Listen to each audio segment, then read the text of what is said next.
Praise the Lord. Hallelujah. கர்த்தருடைய நாமத்திலே மீண்டுமாக இன்னொரு பதிவில் உங்களை அனைவரையும் சந்திப்பதிலே மிக்க மகிழ்ச்சி. இன்னைக்கு நாம் தியானிக்கவிருக்கிற இறை வசனம் திருவெளிப்பாடு புத்தகம் 21வது அதிகாரம் 7வது இறை வசனம். வெற்றி பெறுவோர் இவற்றை உரிமை பேராக பெறுவர். நான் அவர்களுக்கு கடவுளாய் இருப்பேன், அவர்கள் எனக்கு மக்களாய் இருப்பார்கள். The book of Revelation, chapter 21, verse 7. இந்த வசனம் யாரை பற்றி குறிக்கிறது அப்படின்னா, வெற்றி பெறுவோருக்கு இவற்றை அப்படின்னு சொல்லி ஏறக்குறைய 10 ஆசீர்வாதங்களை இயேசு ஆண்டவர் வெளிப்படுத்துகிறார். நான் ஏன் இயேசு ஆண்டவர் திருவெளிப்பாட்டு நூலில் சொல்கிறேன் அப்படின்னாக்கா, திருவெளிப்பாட்டு முதல் அதிகாரத்தில் இந்த திருவெளிப்பாட்டு நூல் யார் கொடுக்குறா அப்படின்னு கேட்டிங்கன்னா, பரிசுத்த யோவானுக்கு இயேசு கிறிஸ்துவை வெளிப்படுத்தின ஒரு புத்தகம் தான் இந்த திருவெளிப்பாடு புத்தகம். அநேக பேர் இந்த திருவெளிப்பாட்டு புத்தகத்தை கடந்து போகிறத நம்ம பார்த்துருக்குறோம். இது அன்னைக்குள்ள காலகட்டத்துக்கு கொடுக்கப்பட்டது, அப்புறம் இல்லை இதெல்லாம் நிறைவேறியாச்சு, இதுக்கப்புறம் ஒன்றும் இல்லை. நல்லா கவனிக்கணும். திருவெளிப்பாட்டு நூலாக இருக்கட்டும், டேனியல் அதிகார புத்தகமாகவும் இருக்கட்டும், அவை அனைத்துமே நம்ம ஆண்டவருக்காக கொடுக்கப்பட்ட, நம்ம ஆண்டவர் நமக்காக, அதாவது அடுத்து நடக்கவிருக்கிற விஷயங்களை ஒரு தெளிவுபடுத்தி கொடுத்துருக்குறாங்க. அதனால தான் இந்த இறை வல்லுநர்கள் அவங்க என்ன செய்கிறாங்க, இந்த புத்தகத்தை ஒவ்வொரு முறையும் அவர்கள் ஆராய்ச்சி செய்து பார்க்கும் பொழுது சமீபத்தில் நடந்த ஒரு சில காரியங்கள் இந்த திருவெளிப்பாட்டு புத்தகத்தோட ஒத்து போகுது.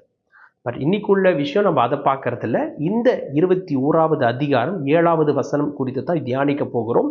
வெற்றி பெறுவோருக்கு இயேசு கிறிஸ்து உரிமை பேராக ஏற்கனவே 10 ஆசீர்வாதங்களை அவர் கொடுக்கிறார். அந்த 10 ஆசீர்வாதத்தை என்ன நம்ம பார்க்க போறதில்ல, அது வேறு ஒரு பதிவில் நம்ம பார்க்கலாம். ஆனால் இது யாருக்காக கொடுக்கப்பட்டது? திரு அவைக்கு வருகிறவர்கள் இயேசுவை இரட்சகராக, இயேசுவை தன்னுடைய மீட்பராக ஏற்றுக்கொண்ட பரிசுத்த ஆவியினால அபிஷேகம் பண்ணப்பட்டவர்களுக்கு தான் இது ஆண்டவர் கொடுக்கிறார். அதாவது இந்த உலகத்தை ஜெயிக்கிறவர்கள். அதே 3வது அதிகாரம், இந்த புத்தகத்தில் 3வது அதிகாரத்தில் நம்ம பார்க்கலாம். வெற்றி பெறுகிறவர்களுக்கு என் தந்தையின் வலப்பக்கத்தில் வீற்றிருக்கிற உரிமையை நான் கொடுப்பேன் அப்படின்னு கூட சொல்லியிருப்பார். இல்லை வெற்றி பெறுவோருக்கு நிலை வாழ்வு தரும் அந்த கனியை நான் கொடுப்பேன் அப்படின்னு சொல்லியிருப்பார். அப்ப வெற்றி பெறுவோர் அப்படின்னு இயேசு கிறிஸ்து நிறைய இடத்துல அதை பயன்படுத்துகிறார். அப்ப இயேசு கிறிஸ்து நம்ம கிட்ட எதிர்பார்க்கிறது என்னன்னு கேட்டீங்கன்னா, நாம் வெற்றி பெறும் ஒரு கூட்டமாக மாறணும். எங்க வெற்றி பெறணும்? நாம் திரு அவையில சேர்ந்து இங்க வெற்றி அடையணும்னு எதிர்பார்க்கிறார். ஆனா நிறைய பேர் நம்ம என்ன நினைச்சிட்டு இருக்கோம், சர்ச்சுக்கு போனாலே ஒரு வெற்றியா பார்க்குறோம். இன்னைக்கு நான் சர்ச்சுக்கு போயிட்டேன்னா அது ஒரு பெரிய விஷயம். இப்போ பொண்ணு பார்க்குறப்ப, மாப்பிள்ளை பார்க்குறப்ப எப்படி கேட்பாங்க, என் பொண்ணுக்கு ஒரு நல்ல மாப்பிள்ளை நல்லா சர்ச்சுக்கு போறாரான்னு கேட்பாங்க. உண்மைதான். ஆனால் அது பத்தாது. அதுதான் கிரைட்டீரியா. ஒரு நல்ல பையன், ஒரு ஆவிக்குள்ளே இருக்கிற பையன் அப்படின்றதுக்கு சர்ச்சுக்கு போகிறவன் சரியாக இருக்குமான்னு கேட்டிங்கன்னா அப்படி இல்லவே இல்லை. ஏன்னா சர்ச்சுக்கு நிறைய பேர் வருவாங்க, வெளியாவாங்க, ஸ்ட்ரகிளாக இருப்பாங்க. இல்லை ஃபாதர் சர்மன் கொடுக்குறப்ப நிறைய பேர் வெளியே போகிற கூட்டமும் இருக்குது. இப்போ சர்ச்சுக்கு வரவங்களாம் பரலோகத்துக்கு போவாங்கன்னு கேட்டிங்கன்னா இல்லை. இப்போ சர்ச்சுக்குள்ளே இருக்கிறவர்கள் பரிசுத்தமாகி பரலோகத்துக்கு போகணும். இப்போ இது எப்படி புரிஞ்சுக்கணும் அப்படின்னா, என் பையன் ஸ்கூலுக்கு போகிறான் அதனால் அவன் வாழ்க்கையில் வெற்றி பெற்றுவான் அப்படின்னு சொன்னீங்கன்னா இல்லை. ஸ்கூலுக்கு போகிறது முக்கியம், அது எல்லாம் போகிறாங்க. ஆனால் யார் வெற்றி பெறுவான்னு பார்த்தீங்கன்னா, ஸ்கூலில் போய் பரீட்சை எழுதி நல்ல மார்க்ஸ் எடுத்து டிகிரி, மாஸ்டர், பிஹெச்டி முடிக்கிறவங்க தான் வெற்றி பெறுறாங்க. கல்வின்னு சொல்லலை, நான் வாழ்க்கைன்னு சொல்லலை, கல்வியில். அப்போ ஸ்கூலுக்கு போயிட்டா உடனே வெற்றி அடைஞ்சிருவான். என் பையன் இன்ஜினியர் படிக்கணும், ஸ்கூலுக்கு போயிட்டாங்க, அப்போ உடனே அவன் இன்ஜினியர் ஆயிடுவானா? கிடையாது. அவன் ஸ்கூலுக்கு போய் ஏபிசிடிலேருந்து ஆரம்பித்து நல்ல பிரைமரி, செகண்டரி, அப்புறம் காலேஜ், யூனிவர்சிட்டி முடித்து அதுக்கப்புறம் 4 ஆண்டுகள் அவன் இளங்கலை பட்டம், பொறியியல் துறை, இன்ஜினியரிங்கில் அது படித்து முடித்து அதுலேயும் பாஸ் பண்ணணும். பாஸ் பண்ணால் மட்டும்தான் அந்த சர்டிஃபிகேட் கொடுப்பாங்க, அந்த லைசன்ஸும் கொடுப்பாங்க. சரி, இப்படித்தான் ஒரு வாழ்க்கை, இந்த உலக வாழ்க்கையிலும் வெற்றி பெற்றவர்களுக்கு தான் அந்த இடம் கொடுக்கப்படுகிறது. அப்போ இயேசுவோடு பயணிக்கிற நம்மளையும் இயேசு கிறிஸ்து அந்த வெற்றி பெறுபவர்களாக அவர் அழைக்கிறார். அப்போ நம்மளை வெற்றி பெறணும். வெறும் சர்ச்சுக்கு போயிட்டா இல்லை, சர்ச்சுக்குள்ளே வந்துடலாம். ஆனால் உள்ளே நம்மளை பரிசுத்தமாக்கி, நம்மளை கழுவி, ஏன் கழுவணும்னு சொன்னாக்கா இட்ஸ் ஒரு ஜேர்னிங், அது ஒரு ஒரு ப்ராசஸ். இன்னைக்கு உடனே சர்ச்சுக்குள்ள வந்துட்டா பரிசுத்தம் ஆயிடுவாங்களா? இல்லை. சர்ச்சுக்குள்ள வந்து நான் பரிசுத்தம் அடைந்து இருக்கிற அந்த வார்த்தைகளை கேட்டு ஆண்டவருடைய திருவுடல் திரு ரத்தத்தில் பங்கு கொண்டு எனக்கும் கடவுளுக்கும் உள்ள உறவுகளை பலப்படுத்தி ஆவிக்குரிய வாழ்க்கையில் இன்னும் மென்மேலும் அடைந்து இப்படி தான் டெய்லி நமக்கு நடக்கவிருக்கிற என்னது அந்த சேலஞ்சஸ், பிரச்சனைகள், சோதனைகள், டெம்டேஷன், நமக்கு வர அனைத்து விதமான டெஸ்ட் சோதனைகள் சொல்றாங்க, இது எல்லாத்தையும் கடந்து ஜெயிக்கிறவர்கள், விசுவாசத்தில் ஜெயிக்கிறவர்கள் தான் அங்க ஆண்டவரோடு கூட மேல போக முடியும். அப்ப இது ஒரு ப்ராசஸ். நான் மறுபடியும் சொல்றேன், இது ஒரு ப்ராசஸ். இந்த ப்ராசஸ்ல தான் கடவுள் நம்மளை நடத்துகிறார். அப்ப நாம் பரிசுத்த ஆவியின் வழியாக நடத்தப்படுகிறவர்கள் இப்படிப்பட்ட ப்ராசஸ்ல இருக்கணும் அப்படின்னு தான் ஆண்டவர் எதிர்பார்க்கிறார். சில காலகட்டத்துக்கு முன்பு நம்முடைய பாப்பரசர் பிரான்சிஸ் அவர்கள் ஓரின சேர்க்கை அவர்களை நம்ம வரவேற்கணும்னு சொன்னதை நிறைய பேர் தப்பாகவும் புரிஞ்சுக்கிட்டாங்க. நம்முடைய பாப்பரசருடைய வேண்டுகோள் என்னன்னா, அவர்களை சர்ச் உள்ளுக்கு வரவிடுங்க. ஏன்னா சர்ச் உள்ள வந்தாதான் அவர்கள் பரிசுத்தம் ஆவதற்கு உதவி செய்ய முடியும். இதுதான் உண்மை.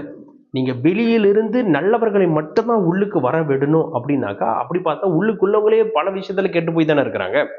சர்ச்சுக்குள்ள தான் பொலிட்டிக்ஸ் நடக்குது, சர்ச்சுக்குள்ள தான் போட்டி பொறாமைகள் இருக்குது, இன்னைக்கு அத்தனையும் சர்ச்சுக்குள்ள தான் நடக்குது. அப்ப உள்ளுக்கு வந்தவர்களாம் பரிசுத்தமானவர்கள் இல்லை, உள்ளுக்கு வந்து பரிசுத்தம் அடைகிற இடம் தான் சர்ச். அந்த சர்ச்சை தான் இன்னைக்கு ஆண்டவர் சொல்றார். அதுதான் திரு அவை. நீங்க அந்த திருவழிப்பாட்டு நூல்ல முன்னுக்கு 7 சபைகளுக்கு அவர் திருமுகங்களை எழுதுகிறார், செய்திகளை கொடுக்கிறார். அப்ப 7 சபைகள் அப்படின்று சொல்லக்கூடியது என்னது? இந்த சர்ச்சஸ், நிறைய இடத்துல இருக்கிற அந்த சர்ச்சஸ். அப்ப இன்னைக்கு நம்ம சர்ச் யார் சர்ச் கேட்டீங்கன்னா, நானும் என் மனைவி என் பிள்ளைகள் முதல் திரு அவை திருச்சபை. அப்ப நாங்கள்லாம் ஒன்று கூடி இருக்கிற இடம், ஒன்றாக ஆண்டவரை ஆராதிக்கிற இடம் இன்னைக்கு நம்ம எங்களுடைய சர்ச் ஆஃப் டிவைன் மர்சி ஷாலாம். அப்போ அந்த ஒரு திரு அவை, அப்போ ஒரு குடும்பம், அனைத்து குடும்பமாக சேர்ந்த. அப்போ இது ஒரு ப்ராசஸ். ஒரு குடும்பத்தில் கர்த்தர் ஒரு ப்ராசஸை கொண்டு வந்து வைக்கிறார். அப்போ இன்னைக்கு நம்ம பார்க்கறது இந்த வெற்றி பெறுகின்ற ஒரு ப்ராசஸை எப்படி ஆண்டவர் இன்னைக்கு கொடுக்குறார். இந்த வருஷத்தை ஆரம்பிச்சிருக்கிறோம். இந்த ஆண்டை ஆரம்பிக்கப்பட்ட இந்த ஆண்டுக்குள்ள நம்ம நடக்கும் பொழுது இது கொஞ்சம் புரிதல் நமக்கு வரணும். இயேசு கிறிஸ்து அதாவது வெறும் பக்தர்களை அவர் எதிர்நோக்குகிறவர் அல்ல. ஆண்டவருக்கு பக்தர்கள் தேவையில்லை, அந்த பக்தர்கள் எங்க வேணாலும் இருப்பாங்க. ஆனா இயேசு கிறிஸ்துவுக்கு தேவை அவருடைய சீடர்கள். அப்ப சீடர்கள் அப்படின்னா வெற்றி பெறுகிறவர்கள் தான் சீடர்கள். இயேசு கிறிஸ்து தேர்ந்தெடுத்த 12 சீடர்கள்ல ஒருவர் மட்டும்தான் போயிட்டார். மற்ற 11 பேர் பிறகு பின்னால நம்ம பவுல் அவரும் வந்து சேருகிறார். சரிங்களா? அப்ப இவரு வந்து சேர்றப்ப இவர்கள் எல்லாருமே வந்து வெற்றி பெறுகிற ஒரு இடத்துக்கு வராங்க. அப்ப நம்மளையும் வெற்றி பெறுகிற இடத்துக்கு வரணும் அப்படின்னா இந்த வசனம் நமக்கு ரொம்ப பிரயோஜனமாக இருக்கும். அதே திருவெளிப்பாட்டு நூல்ல 12வது அதிகாரம் எல்லாருக்கும் ரொம்ப தெரிஞ்ச ஒரு அதிகாரம். அன்னை மரியாளை பற்றி நாம் குறிப்பிடுகிற ஒரு வசனமாக கத்தோலிக்கர்களாகிய நாம் விசுவசிக்கிறோம். அது வருகிற பின். அப்ப அன்னை மரியாள் இந்த இடத்துல, இது அன்னை மரியாள்ன்றது வேறு ஒரு டாபிக். பட் ஆனால் இன்னைக்கு நம்ம பார்க்க போகிறது அன்னை மரியாள் புதிய திரு அவைக்கு உதாரணமாக இருக்கிறாங்க. புதிய திருச்சபை. பழைய இது எப்படின்னா, ஆதாம் ஏவாள் பாவத்துக்கு தன்னை ஒப்பு கொடுத்து சாத்தானுடைய பேச்சுக்கு கீழ்ப்படிந்து கடவுளுக்குடைய அந்த விசுவாசத்தை விட்டு விலகி சாத்தானுடைய பேச்சுக்கு இடம் கொடுத்து பாவத்துக்கு இட்டு சென்று, அப்ப ஆதாம் கடவுளுடைய டைரக்ட் படைப்பான ஆதாமையும் அங்க எடுத்துட்டு கூட்டிட்டு போயிட்டாங்க. அது பழைய ஏற்பாடு. ஆனா புதிய ஏற்பாடு என்ன சொல்லுகிறது அப்படின்னு கேட்டீங்கன்னா, புதிய ஏற்பாடு முழுக்க முழுக்க எதை பற்றி வருகிறது? புதிய ஏற்பாடு அன்னை மரியாளிலிருந்து ஸ்டார்ட் பண்ணது. அன்னை மரியாள் தன்னை தாழ்த்தி ஆண்டவருடைய சொல்லுக்கு கீழ்ப்படிந்து, பழைய ஏற்பாட்டில் கீழ்ப்படிந்து, புதிய ஏற்பாட்டில் கீழ்ப்படிந்து, ஆண்டவருடைய சொல்லுக்கு கீழ்ப்படிந்து தன்னை ஒப்பு கொடுத்து தன்னை துறந்து தன்னை மறந்து கடவுளுடைய திட்டத்திற்கு முழுமையாக கையளிக்கும் பொழுது புதிய திரு அவை அங்கே உருவாகுகிறது. Praise the Lord. அப்ப இந்த திரு அவையை எப்படி கொண்டு போறாங்க? இதுதான் ப்ராசஸ். நான் எப்படி வெற்றி பெறுபவர்கள் பரலோகத்தினுடைய ராஜ்யத்தில் கர்த்தருடைய பக்கத்தில் உட்கார்றதுக்கு இயேசு கிறிஸ்து அழைப்பு விடுக்கிறாரோ அந்த இடத்துக்கு போகிறதுக்கு ஒரு 3 விதமான ப்ராசஸ் தான் இன்னைக்கு பார்க்க போகிறோம். இந்த வசனத்திலிருந்து எடுக்க போகிறோம், இந்த பகுதியிலிருந்து. ஸோ திருவெளிப்பாட்டு நூல் 12வது அதிகாரம் அதில் 7வது வசனத்தை நம்ம பார்க்கலாம். அதில்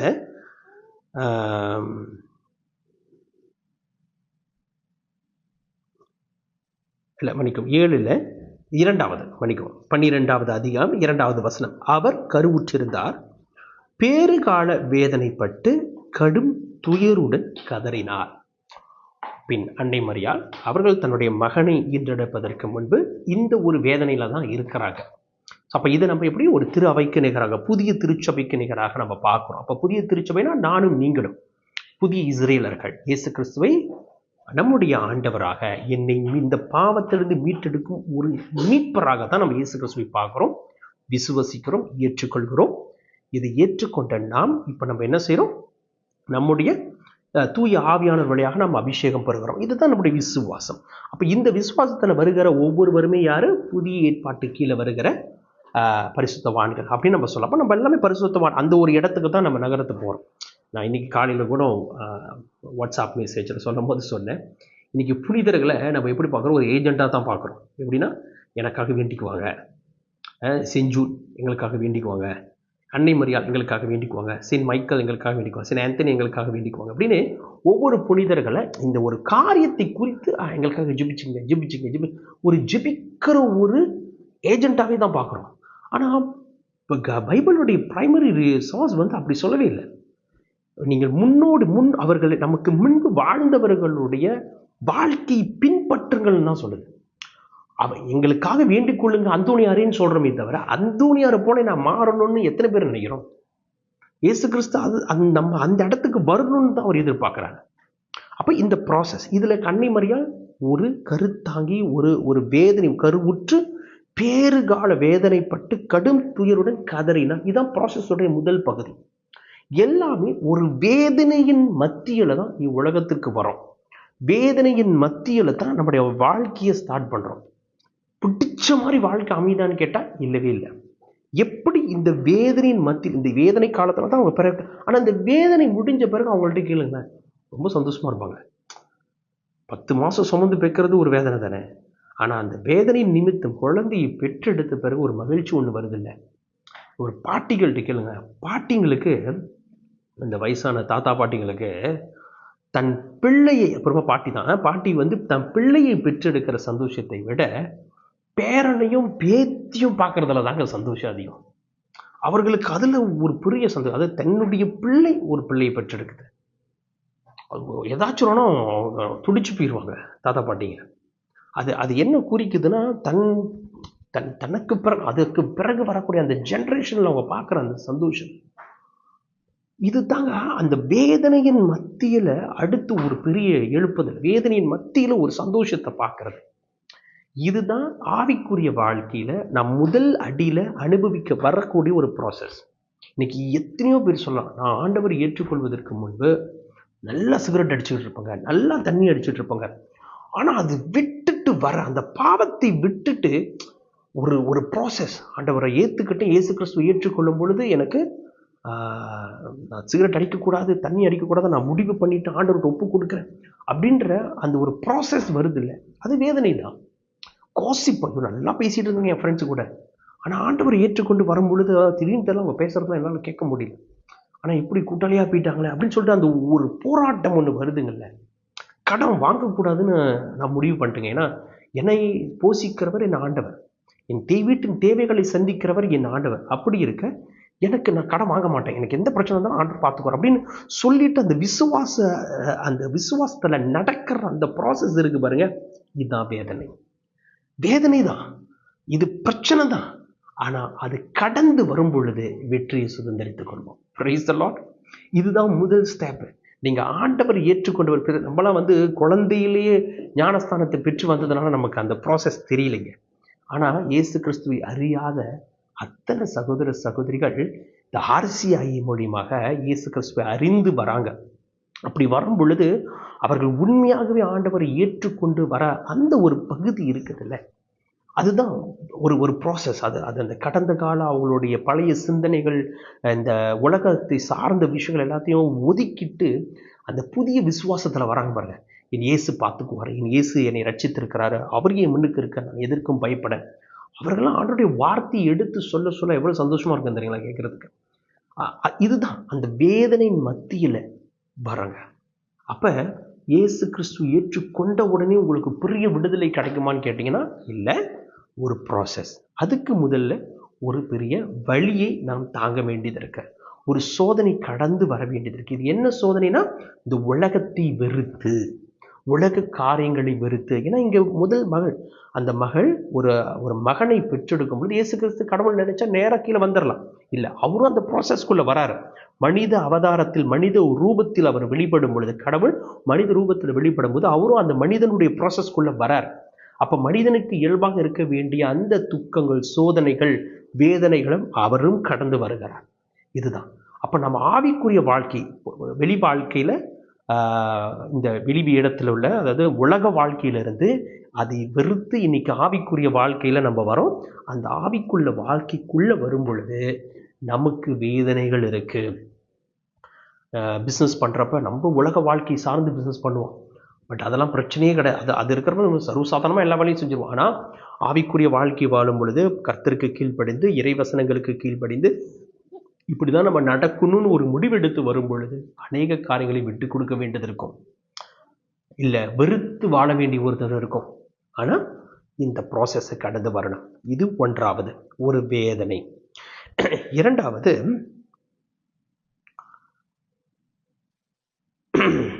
அதே புத்தகத்துல கீழே பார்த்தீங்கன்னாக்கா,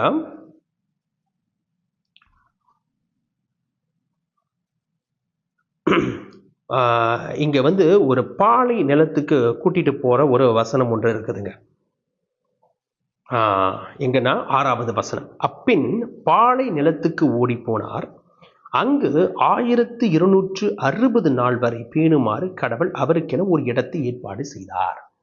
இந்த வசனத்தை பாருங்களேன். 2வது விஷயம் பார்க்கணும், எப்படி பாலை நிலம். அப்ப இந்த வாழ்க்கையில பாலை நிலம், பாலை நிலத்துக்கு கொண்டு போறாரு கடவுள். பாலை நிலத்துக்கு எதுக்கு கொண்டு போறாரு? நல்ல புட்புண்டுகள் இருக்கிற இடத்துக்கு கொண்டு போனாலும் போடுவாரு, பாலை நிலத்துக்கு கொண்டு போறாரு. ஆனா பாலை நிலத்துல கொண்டு போறதுன்றது இது எல்லா கிறிஸ்துடைய வாழ்க்கையிலும் நடக்கும். என் நண்பர் சொல்லுவார், நான் ஆண்டவர் ஏற்றுக்கொள்வதற்கு முன்பு 1 லட்சத்துக்கு சம்பாதிச்சுட்டு இருந்தார் குறுக்கு வழியில. ஆனா என்னைக்கு ஆண்டவர் ஏற்றுக்கிட்டு வந்தாரோ, பிசினஸ்லாம் அப்படி அது குறுக்க வழிலாம் இல்லை, நேர்மையான வழி போகணும், வரமாட்டுது. 10க்கு மேல கையில நிக்க மாட்டேது. சில நேரத்தில் அது கூட கிடைக்காது. 2 லோரி வச்சிருக்கிறாரு, ஒரு ஹப் வச்சிருக்கிறாரு, இதெல்லாம் காசு கட்டணும், இதெல்லாம் அந்த பெட்ரோல் காசு கட்டணும், சம்பளம் கொடுக்கணும், வீட்டையும் பார்த்துக்கணும், மனசு நொந்து போயிட்டார். ஆனா தன்னுடைய ஜேர்னியில பாலை நில அனுபவம் தான். ஆண்டவர் ஏற்றுக்கொண்டு வந்து அந்த பாலை நில அனுபவத்துல அவர் இருக்கும் பொழுது, அந்த பாலை நில அனுபவத்துல அவர் அநேக காரியங்களை பெற்றுக்கொள்கிறார். பாலை நிலத்துக்குள்ள வராரு, சோதனை. ஏன்னா நினைச்சது போல நடக்க முடியாது. கர்த்தருக்கு கீழ்ப்படிந்துதான் எல்லாத்தையும் செய்யணும். உலகம் வேற ஒன்று சொல்லும், நண்பர்கள் வேறு ஒன்று சொல்லுவாங்க. ஆனா இல்லை, வேண்டாம், எனக்கு ஆண்டவர் வழி காமிப்பார், அந்த வழியில நான் நடக்கிறேன்னு ஒரு முடிவெடுத்து வராருல, அதுதான் பாலை நில அனுபவம். இந்த பாலை நில அனுபவம்ன்றது இந்த இஸ்ரேல் மக்களுக்கு இருந்தது. எப்படி இருந்தது? பாலை நிலத்துல போறாங்க, அங்கிட்டு போகும் பொழுது தண்ணி இருக்காது, சாப்பாடு இருக்காது. ஒரு 30 நாட்கள் அவங்களுக்கு எதுவுமே சொல்லலை. ஏன்னா அவங்க கொண்டு வந்த தண்ணியும் சாப்பாடும் கோதுமை ரொட்டியும் அவங்களுக்கு சரியா இருந்தது. 30 நாட்கள் கழிச்சிட்ட பிறகுதான் இப்ப ஆண்டவர் தேடுறாங்க. இங்க என்ன ஒண்ணும் கிடைக்கலையே, முணுமுணுக்கிறாங்க, ரிப்போர்ட் பண்றாங்க. ஆண்டவர் நினைச்சிருந்தா ஒரே நாள்ல கூட்டிட்டு போயிடலாம் இஸ்ரேலுக்கு. ஆனா எதுக்கு அவர் பாலை நிலத்துல சுத்தி வர வச்சாரு? அந்த பாலை நிலம்தான் அவர்கள் கற்றுக்கொள்ள வேண்டிய இடம். அந்த பாலை நிலம்தான் தன்னை தாழ்த்துகின்ற இடம். அந்த பாலை நிலம்தான் ஆண்டவரை அறிந்து கொள்கிற இடம். அந்த பாலை நிலம்தான் ஆண்டவரோடு உள்ள உறவை எதிர்பார்க்கிற இடம். அதே பாலை நிலம்தான் ஆண்டவருடைய இரக்கத்தையும் அன்பையும் உணருகின்ற இடம். பேசணும்னு ஆண்டவர் முடிவு பண்ணது அந்த பாலை நிலத்துல தான். அப்ப நம்மளுடைய வாழ்க்கையில பாலை நிலம் என்பது இருக்கு, ஒரு வறண்ட நிலம் இருக்கிறது, ஒரு பயங்கரமான ஒரு சூழ்நிலைகள் ஆண்டவர் அனுமதிக்கிறார். ஏன் அப்படி? இது எல்லாருக்குமே இந்த பாலை நில அனுபவம் இருக்கும். ஆனா ஒண்ணு மட்டும் நினைச்சுங்க, இந்த பாலை நில அனுபவத்துல யாரும் தோற்று போனதாகவோ இல்லை தோற்று போனது கூட இருக்கலாம். ஏன்னா சில பேர் ஆண்டவர் பற்றி அறியாமல் தோற்று போயிருக்கிறாங்க. ஆனால் செத்து போனதா இல்லை. குறிப்பாக பரிசுத்தவான்கள் இயேசு கிறிஸ்துவை நம்பினவர்கள் செத்து போனதா இல்லை. இயேசு கிறிஸ்துவை அறியாமல் முறுமுறுத்து செத்து போனவங்களை நம்ம பழைய ஏற்பாட்டில் பார்த்துருக்கிறோம். யாத்ராகம், அதாவது புதிய விடுதலை பயண நூல்ல. ஆனால் ஆண்டவருக்காக எழும்பி ஆண்டவரிடம் ஒப்பு கொடுத்து திரும்பி ஆண்டவர்கிட்ட ஜெபிக்கிறவர்களுக்கு செத்ததா வரலாறு இல்லை. கர்த்தர் அவர்களை உயர்த்தி தான் வச்சிருக்கிறார்.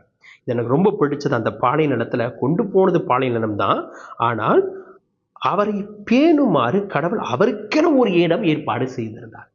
கொண்டு போனது பாலை நிலம் தான். ஆனா அங்க அவர்களுக்கு தேவையானது ஆண்டவர் கொடுத்து தான் வச்சிருக்கிறார். இன்னைக்கும் பாருங்க, இஸ்ரேல் மக்கள் கதையை எடுத்துக்கங்க, கொண்டு போனது பாலை நிலம் தான். ஆனால் 40 ஆண்டு அவர்களுக்கு சாப்பாடு ஃப்ரீயா கிடைச்சது, காடை ஃப்ரீயா கிடைச்சது, தண்ணீர் ஃப்ரீயா கிடைச்சது. அவர்களுக்கு என்ன தேவையோ எல்லாமே ஆண்டவர் செஞ்சுதான் கொடுத்திருந்தார். அந்த 40 வருஷமும் அவர்களுக்கு என்ன தேவையோ கர்த்தர் அதை செய்து கொடுத்து தான் வந்திருந்தார். ஆனால் நடத்துறது பாலை நிலம் தான். அதே போலதான் நம்மளும் அநேக நேரத்துல பாலை நிலத்தில் நடத்தப்படுகிறோம். ஆனால் நமக்கு தேவையானதை கர்த்தர் செய்துதான் வச்சிருக்கிறார். சரியான நேரத்துல நமக்கு வேண்டியது வந்து சேரும். நம்பிக்கையோடு இருந்தா, ஆண்டவரை நோக்கி பார்த்தா, இதுதான் ஆண்டவர் கொடுக்கிற 2வது ப்ராசஸ். ஸோ 3வது ப்ராசஸ் இருக்கு.